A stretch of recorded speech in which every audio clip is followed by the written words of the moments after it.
अस्सलामु अलैकुम वरहमतुल्लाहि वबरकातुह। अल्हम्दुलिल्लाह वस्सलातु वस्सलामु अला रसूलिल्लाह, अम्मा बाद। भाइयों, दोस्तों, मेरी माँ और बहनों, कलमे शहादत के इकरार के बाद दीन इस्लाम का सबसे बड़ा रुकन नमाज है, जिसके बगैर एक मुसलमान की जिंदगी अधूरी है। और ये नमाज, इसके मसाइल इतने ज़्यादा फैले हुए हैं कि रोज़ाना नए नए मसाइल हमारे सामने पेश आते हैं। हमारे बहुत सारे भाई नमाज पढ़ते तो हैं, लेकिन नमाज के मसाइल की जानकारी नहीं रखते। जानना पड़ेगा आपको, वरना आपकी नमाज बातिल हो सकती है, ख़राब हो सकती है, मकरूह हो सकती है। तो सिर्फ नमाज पढ़ना ही नहीं, बल्कि नमाज के मसाइल की गहरी जानकारी चाहिए। अल्लाह ताला फरमाता है, फसअलू अहल ज़िक्र इन कुंतुम ला तालमून। अगर तुम नहीं जानते हो तो जानने वालों से पूछ लिया करो। मैं आज आपके सामने कुछ 3-4 वाक़यात बयान करना चाहता हूँ नमाज के सिलसिले में, कि जब नमाज के मसाइल की जानकारी ना हो तो आदमी का वो वाक़या लतीफ़ा बन जाता है, चुटकुला बन के रह जाता है। हमारे एक मोहतमद साथी ने बतलाया एक बार कि एक साहब के पास इकामा नहीं था। आप जानते हैं सऊदी अरब में बगैर इकामा के रहना बहुत बड़ा जुर्म है। पुलिस के हत्थे चढ़ जाए तो आपको जेल जाना पड़ेगा। तो एक साहब के पास इकामा नहीं था, और इत्तेफाक से उन दिनों पुलिस छानबीन कर रही थी। तो जमात खड़ी हुई और वो साहब नमाज पढ़ाने लगे।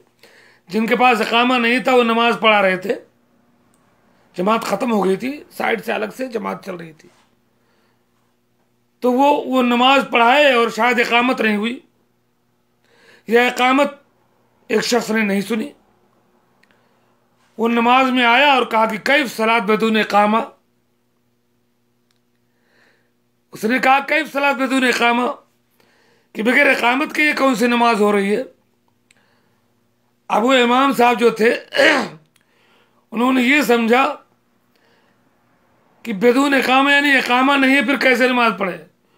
वो ये समझे कि मेरे पास इकामा नहीं है और कोई इकामा चेक करने वाला आ गया। अब वो क़याम और रुकू तो कैसा कैसा किए, और वो सोच रहे थे कि फंस जाऊंगा मैं, पुलिस पकड़ेगी। तो जब सजदे में गए तो हमारे साथी बता रहे हैं कि सजदे से उन्होंने उस सड़क के पे सजदे से बाहर चले गए। तो ऐसा होता है कभी कि एक वाक़या जो है नमाज के सिलसिले में पेश आता है और वो लतीफ़ा बन के रह जाता है।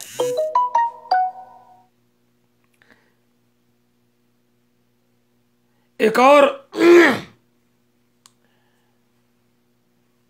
आज से तकरीबन 18-20 साल पहले की बात है। शुरू में जब मैं सऊदी अरब आया था तो यहाँ बुसर में है एक मस्जिद रिजवान। वहाँ बहुत सारे अजनबी रहते हैं। तो मेरे एक साथी ने बतलाया कि एक सऊदी नमाज पढ़ रहा था अकेले। तो हमारे अजनबी साथियों में से कोई साहब उसके सामने से गुजरे। हालांकि नमाजी के सामने से नहीं गुजरना चाहिए, बहुत बड़ा गुनाह है। और अगर कोई नमाजी के सामने से गुजरे तो नमाजी को चाहे कि बाकायदा उसको रोके। तो जी भी साहब उस सऊदी के सामने से गुजरे तो उसने यूं हाथ बढ़ा दिया ऐसे। इन्होंने समझा कि वो हमसे मुसाफा कर रहा है, वो ध्यान नहीं दिया कि नमाज में है। तो ये मुसाफा करके और आगे बढ़ गए। एक वाकया है जो मुझसे मेरे दर्स में एक साथी ने इस वाकये को बयान किया। तो नमाज के मसाइल की जानकारी बहुत ज़रूरी है।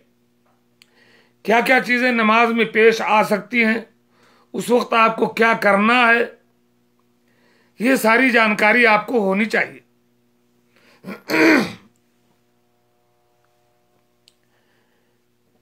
कभी कभी लोग क्या करते हैं, अगर सफ भरी हुई है आगे की, तो चूंकि अल्लाह के रसूल सल्लल्लाहु अलैहि वसल्लम ने मना किया कि अकेले नमाज न पढ़ो, हालांकि ये ममानियत इस शक्ल में है कि आगे जगह होते हुए और आप पीछे न खड़े हुए। अब आगे जगह नहीं है तो खड़े हो सकते हैं, और एक ज़ईफ हदीस है कि आगे से किसी को खींच लो, हालांकि नहीं खींचना चाहिए। अगर आप खींचेंगे तो बहुत बड़ा खलल पैदा होता है। एक तो ये कि वहां जगह खाली होगी, फिर पूरी सफ हरकत में आएगी। दूसरी बात, एक आदमी को अफजल जगह से खींचकर आप पीछे ला रहे हो। तीसरी बात यह कि उतनी हरकत दी आपने, उसको वहां से यहां तक चलाया। बहुत सारे मफासिद है इसमें। तो हमने एक शेख का मैं प्रोग्राम सुन रहा था, उन्होंने बतलाया कि बसा औकात ऐसा भी हो सकता है कि आप जो है वो किसी को यूं खींचे और उसको नमाज का मसला ना मालूम हो, बाद में घूम कर गए शादा ऐसे बगा, वो नमाज आपके खींचने की वजह से अपनी नमाज तोड़कर पूछने लगे क्या बात है, तो आप उसको हरज में मुब्तला कर दें। तो नमाज के मसाइल जानिए, क्या शर्त है, क्या रुकन है, क्या फर्ज है, क्या सुन्नत है, क्या जायज़ है, क्या हराम है, क्या मकरूह है, ये सब जानकारी नमाज में चाहिए। वालेकुम रहमतुल्लाहि व बरकातहू। कभी कभी लोग नमाज में इतनी हरकत करते हैं कि पता ही नहीं चलता कि नमाज पढ़ रहे हैं क्या कर रहे हैं। पहले तो अच्छे खासे रहेंगे, जैसे नमाज में दाखिल होंगे कभी गुतरा सही करना, कभी टोपी सही करना, कभी दाढ़ी सही करना, कभी कपड़े सही करना, कभी उंगली चटखाना, कभी यूं कर लेना, कभी हाथ छोड़ देना, कभी नाखून कुतरना। पूरी नमाज उनकी काम से इबारत होती है। पहले तो अच्छा खासा होते हैं, कुछ हरकतें जैसे नमाज में खड़े उनकी सारी हरकतें चालू। शेख कह रहे हैं कि एक साहब नमाज पढ़ रहे थे, बैठे हुए थे, मुझे नहीं पता वो नमाज में है, मैं देखा कि बाकायदा इस तरह से कर रहे हैं, इस तरह से बैठे हुए पूरी हरकत कर रहे हैं। मैं समझा कि ऐसे बैठे में जाकर के सलाम करके उनसे गुफ्तगू करना चाह, पता चला कि वो नमाज में है। तो बहरहाल कहने का मकसद ये है कि नमाज पढ़ें, लेकिन नमाज के मसाइल की जानकारी हासिल करें। नमाज में कितनी हरकत जायज़ है, कितनी नाजायज़, ये भी जानना चाहिए आपको। उलमा ने नमाज में हरकत की 4 किस्में की हैं। पहली किस्म वाजिब है। नमाज में हरकत करना किसी वजह से वाजिब है। दूसरी हरकत है मुस्ताहब है, वाजिब नहीं, कर ले तो बेहतर है। तीसरी हरकत नमाज की वो है जो जायज़ है, करो तो ठीक, ना करो तो ठीक। चौथी हरकत क्या है? मकरूह है, वो हरकत नहीं करना चाहिए। नमाज तो हो जाएगी लेकिन सवाब में कमी हो सकती है। पांचवी हरकत वो है जो हराम है, नमाज आपकी बातिल हो सकती है। तो नमाज में 5 किस्म की हरकतें होती हैं। एक हरकत वाजिब है, पेश आने वाली हरकतें। एक हरकत मुस्ताहब है, एक हरकत जायज़ है, एक हरकत मकरूह है, एक हरकत हराम है। वो क्या चीजें हैं तफसील में बताता हूं आपको। नमाज में एक हरकत वो है जो वाजिब है। क्या है? आपके सामने से अगर कोई गुजर रहा हो डायरेक्ट, तो वाजिब है कि आप उसको रोकें। हदीस पाक में अगर कोई गुजर रहा हो तो उसको उससे फलियुदाफे, उसको दफा करो कि वो शैतान है। वाजिब है कि आप उसको रोकें। तो नमाज में यह हरकत वाजिब है। दूसरी हरकत क्या है? सब में थोड़ी सी जगह है, अगर आप कोशिश करके उसमें शामिल हो सकते हैं तो बेहतर है कि उसमें शामिल हो जाए, फिर पीछे खड़े हों। यह मुस्ताहब है। लेकिन अगर आप नहीं गए, कम जगह देकर के, तो कोई बात नहीं है, आप अपनी जगह पढ़ ले। लेकिन मुस्ताहब यह था कि अगर थोड़ी सी जगह है तो कोशिश करके वहां खड़े हो जाइए, फिर दूसरे सफ में आइए। तीसरी हरकत मुबाह है, जायज है। नमाज में सांप और बिच्छू का मारना जायज है, मार सकते हैं आप। सामने दरवाजा है, आप अकेले नमाज पढ़े, कोई खटखटा रहा है तेजी के साथ, तो यूं किबला की तरफ जाकर के आप दरवाजा खोल करके आ सकते हैं। यह जायज हरकत है, सख्त जरूरत पर मामूली हरकत।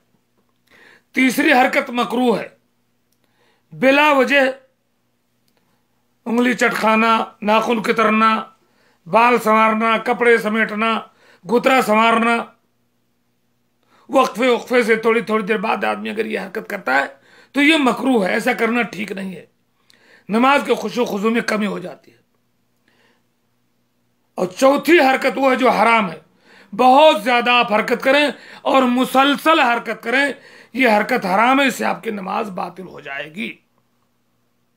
अल्लाह ताला से मैं दुआ करता हूं कि अल्लाह ताला हमें नमाज को बाकायदा अल्लाह के रसूल सल्लल्लाहु अलैहि वसल्लम के बताए हुए तरीके पर पढ़ने की तौफीक दे, और नमाज के मसाइल को जानने की और दूसरों को बतलाने की तौफीक दे। आमीन। अस्सलाम वालेकुम रहमतुल्लाह।